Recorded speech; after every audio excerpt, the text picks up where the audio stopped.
Hello, hello. Welcome to the Thoughtful Age podcast. And today we have an interesting guest from South America. His name is Mateo, and he is CEO of Xseed.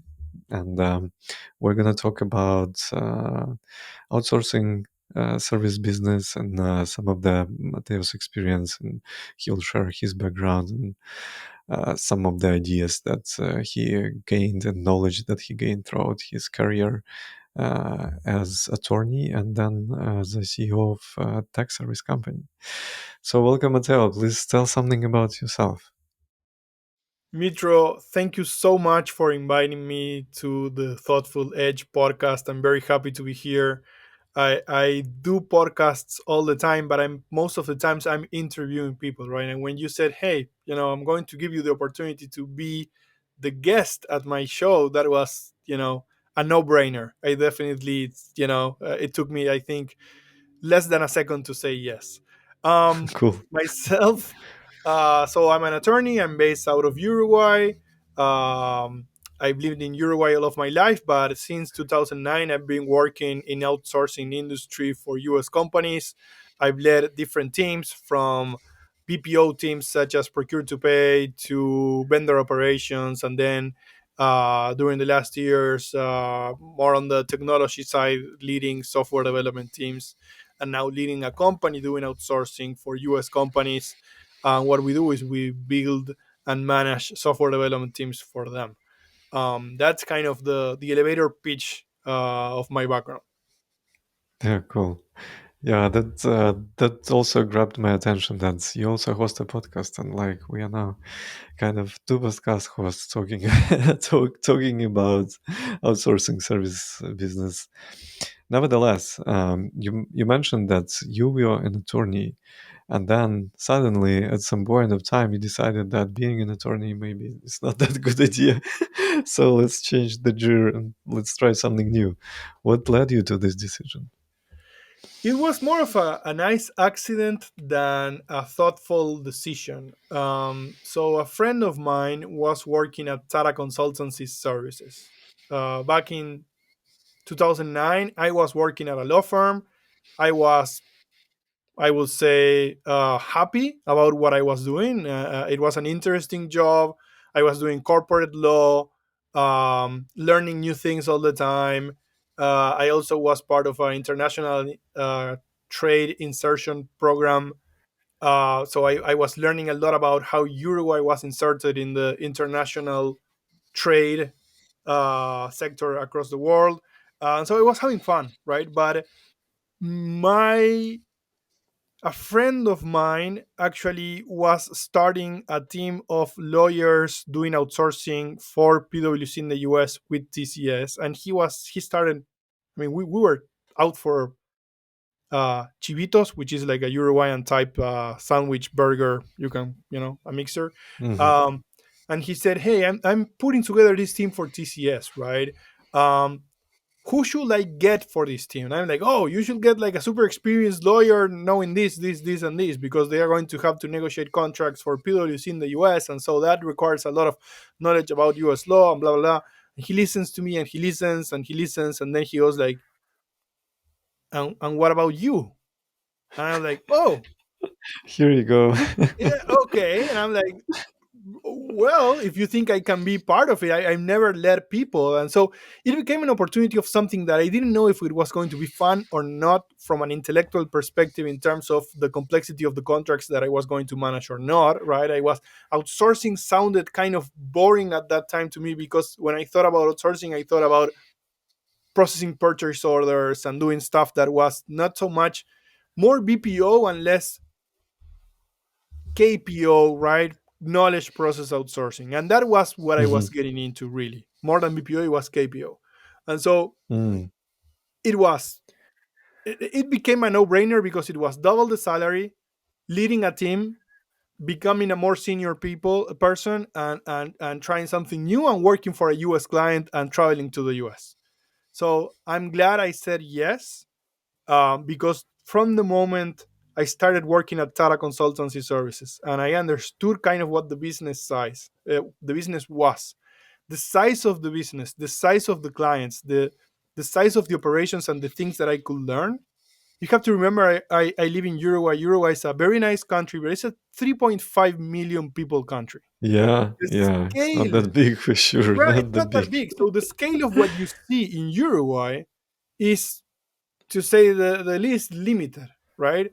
Now, TCS alone has more than 500,000 employees across the world. So TCS, it's it's a sixth of Uruguay, right? Yeah, It, like the it country itself, right?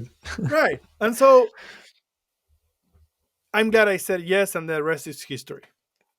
So you took your chance. You took your chance Yes. and gave it a try. And now apparently you're not regrets, and No. you're happy of you're happy of the decision, and that you didn't have any doubts, and decided to jump in. So while working at this big Tata consulting, and I believe you managed big teams as well. And what kind of experience you gained there? Any wisdom you've got that you want to share? Yeah.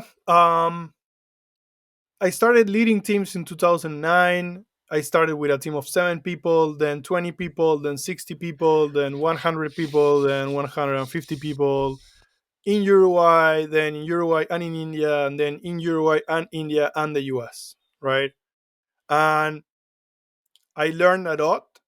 I put a lot of energy. So leading people demands a lot of energy, a lot of energy. Um, and what I learned many, many, many things. I learned many things about myself that I didn't know, right? Hmm.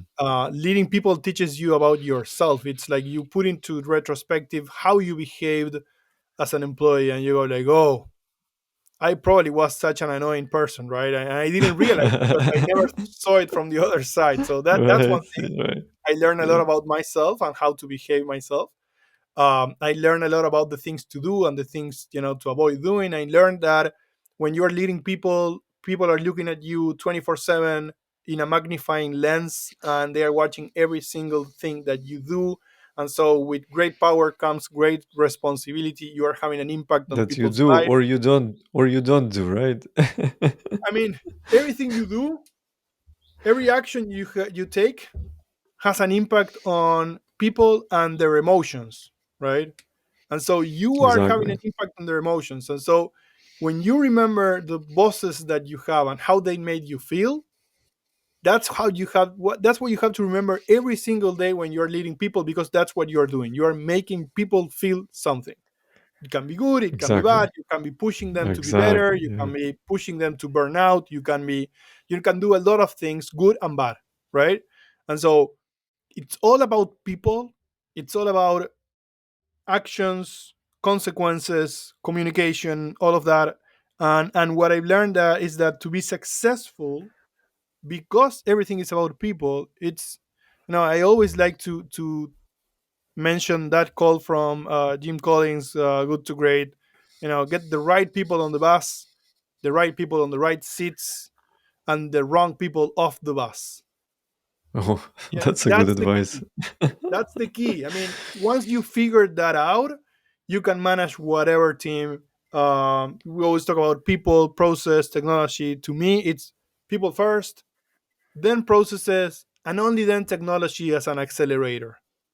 As Technology a is never tool, the as a as a tool that tool, just, right? It's never yeah, the as a solution itself. vehicle, yeah, that we're using to move forward. Yeah. Amazing. So, what did you do next? What happened after the Tata consultancy? After TCS, I worked at Altisource. Altisource is a US company that had a captive center in Uruguay, and I was leading vendor operations for them. That was again a learning point. I At TCS I was working mostly with contracts. So when I started working at Altisource, I was the shock came when I was opening the files from the previous manager, and everything was an Excel or a PowerPoint. There were Uh-huh. no contracts, no Word documents, whatever. It was all operations, numbers focused. And I'm an attorney, and I had learned about managing people. I had learned about a lot of things, but I still was thinking more I wasn't as good about thinking about numbers, um, Mm, about the dollars, data, about data, analyzing data. And so it was a great learning. um, I did a lot of courses. I did it, from basic to advanced Excel, Access. I got my green belt certification in Six Sigma, project management certification. I mean, a million certifications, and I was all the time trying to get better at something that I realized I wasn't very good at. I also had people in my team that were very, very good at it, right? And so that helped. About, again, the right people in your team will help you tackle exactly, different exactly. challenges. Um, but I knew I needed to get better, and eventually I knew I needed to fall in love with numbers, which was a Mm. tricky thing as an attorney, right? But if you ask me what was the best thing that happened at Altisource, Almost impossible, maybe. almost impossible. But I did. I fell in love with numbers, and now I love graphs. I love graphs to a point that makes me look like if I'm an economist, right? And I am not, but I just like the power of data to tell a story. Mhm. Yeah, and like this is the key. Like in every decision, if it's not data driven, like you're just guessing, and sometimes those guesses they are not that accurate that they could be if you will rely on data. And having like I also like the idea of having the right people around you, and uh, I even read somewhere that if you are the smartest person in the room, maybe you are not in the right room because like there is no need for you to grow. There is Yeah. nothing you can learn from people that are not smarter than you. And I prefer being around people that are definitely smarter than me and have better experience and have better ideas, just to get some of those insights, get some of those ideas as well, and just to learn from them how they behave and how they think, which is pretty important, I believe. So you also try to run your own startup, right? Tell us something about that experience. So that was after Altisource. I was, and I'm not ashamed to say this, I was terminated from Altisource. I got to be a VP. I got to manage a team in the US. And then there was conversation about a relocation to a place I didn't want to move with my family. It was kind of a up or out type situation, and things were very delicate at that point in time. Eventually, I was out, and I wanted to try something different. Right, I'm at a point in my career where I grew a lot, and it's hard to find a job that is going to be on the same pay grade and the same level of BP, et cetera, et cetera. So I said, I had a friend that had a great impact on me. That when I was trying to think about how to get out of Altisource, I had kind of a golden handcuffs, right? And so he said, "Look, you have to stop thinking as an employee and think about, what's the next certification you're going to get and how to be employable. And you have to realize that you could be the employer this time around with all the experience that you have and the contacts that you have." And I was like, "Yeah, but how do I start?" And he was like, "How do you start? You pick up the phone or your email or your messaging system, and you send a message or you call someone." And I'm like, right? And I was like, "What happens if they say no?" And he said, "Well, the no is a given, so you can only win. I mean, if you don't call them, that's a no. So if you call them, you can. The only thing that could happen is you turn a no into a yes." Or you And go that to stuck. somebody else. Yeah, that stuck with me. That this is a friend that I met at TCS, Ramiro. If you're listening, Ramiro, I mean, he knows that he was very important to me. I always go back to this, right? He was the one that changed my mindset, and if it wasn't for him, I don't know that I would be here, right? um, so I was like, okay. And I called someone that I worked at PW, that was a client at that time at PwC, and she was an attorney in New York. And I said, "Hey, I have this idea. We could do an outsourcing business for contract lifecycle management. I could build the team in Uruguay, and you can be my partner in New York, and you can get the clients." Great idea. And she was on board, and everything is fine. 1 month after we get started, boom, COVID hits. New uh, York gets all, everything gets shut paralyzed. down. Everything is And closed. Yeah, she's a great lady, but she's like 65. I mean, not the best moment for someone of her age to be to trying go out. something new and go Y- out, y- and COVID is like Yeah, going crazy, right? I mean, 2020, March, April of 2020, COVID was, we forget sometimes about this, but it was awful, right? it was So, insane. Yeah, no, I still remember. Like even though I'm not in New York, I'm in California, and I don't live in the middle of the city, but I still remember those videos from New York where the streets are empty and there's no one around, and people are just sitting at home, scared and afraid, and that was yeah. Definitely not a good time to start a business that requires some communication and some exchanging of ideas and making a new relationship and contacts. yeah. So, didn't work out. But again, the name comes back. Ramiro, at that point in time, he was investing in a software development company. And he says, I keep talking to him and we are exchanging ideas. And he says, okay, that didn't work out. Don't worry. I have an idea. I'm investing in this software development company. I think you could be great as VP of operations, right? They go like, I always looked at software with a lot of love, right?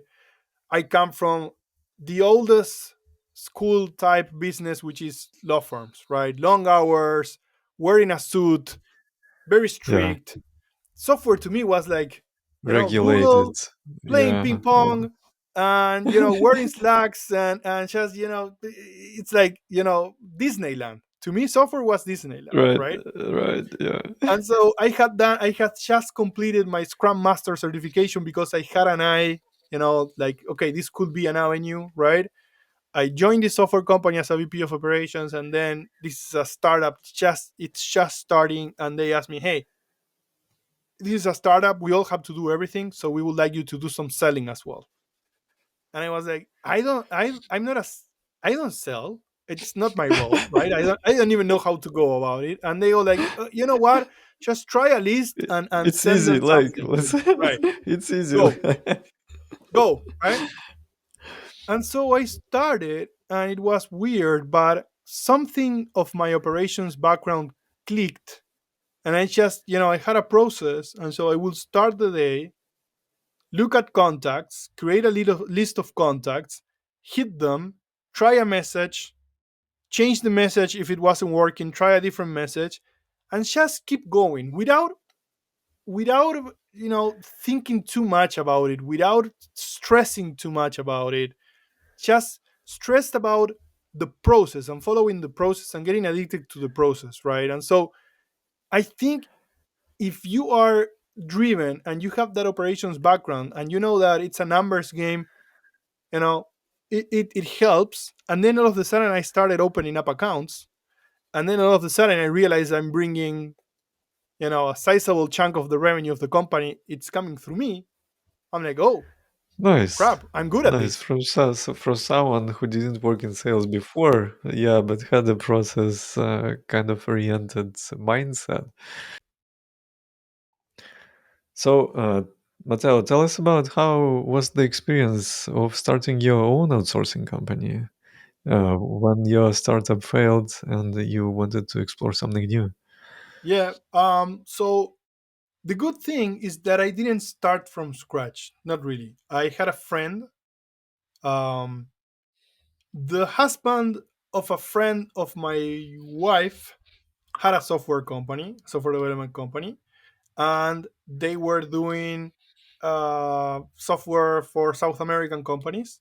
But I knew that I could help them kind of sell services to the US, right? So I talked to this friend. By the time he's already my friend, I said, "Hey, I can help you open the US market." And we started trying, and then I started getting clients, and then I started getting more involved and involved and involved, right? I realized that I was not just getting clients, but also setting up internal meetings and following up with whatever work we were doing, et cetera, et cetera. And I became a part of the kind of a partner and the leader of growth.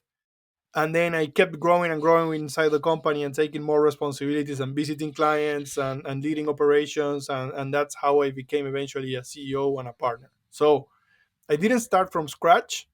I did leverage the platform of a company that had been working in the software industry for more than 10, 12 years. I just shifted its focus completely, right? From working with South American companies to focusing to, towards the US, right? Um, What was the most difficult thing in making this shift? Because I can imagine like it's completely different culture, Different, maybe yeah. like different language as well, and so on and so forth. The language barrier was easier. I mean, it was kind of a shock at the beginning, but that I think that was easier. I think there's more of a culture barrier. That again, it was easy as well, but it's like okay, it's a different game altogether, right? It's a different game. It's a different speed. Um, my experience of working with different cultures is that it depends on the company. It depends. I've seen everything, but most U.S. companies tend to work faster, to be more results driven, to expect faster and better results, and to be very crystal clear about are we hitting the results or not, right? And maybe back home, the way that we talk about results is different. You have a different conversation. You start in a different way. And feedback in the US is like super straightforward, right? Like we are not hitting the results, right? Yeah, And you do super that, straightforward and clear. right? Super straightforward and clear, and nobody takes it personal, right? And so that was kind of explaining to everyone, like, hey, and if you promise something, you have to deliver. I mean, a promise is a promise. If you say, I'm going to get you by Wednesday, everybody will be waiting by Wednesday for that to be ready. It's not like, I said Wednesday, but Thursday, Friday, kind of. No, no, no, no, no. That doesn't work. Wednesday is Wednesday, right? And if you're not going to get there by Wednesday, you should be telling them in advance and why and when are you going to get it ready, right? So you have to own it before time and call it out yourself, and then respect, have a different sense of discipline, and a different sense of rhythm. um, yeah, that's I think the main thing, the main difference. And it's also what I love, right? What I love about working with US companies is that it's like it's exciting to me. It's super exciting. Yeah, yeah, because you know what the outcomes, you know what you do, and you know the expectations. Because all this communication, as frequent as possible, helps to define the expectation as well. So you know what is expected, you know what you need to deliver, you know all the timelines, and you know that you should communicate everything that you have like at once, and having all those communication channels open and clear, and this will ultimately lead you to something. And you also have some trying to establish some values in your company, right?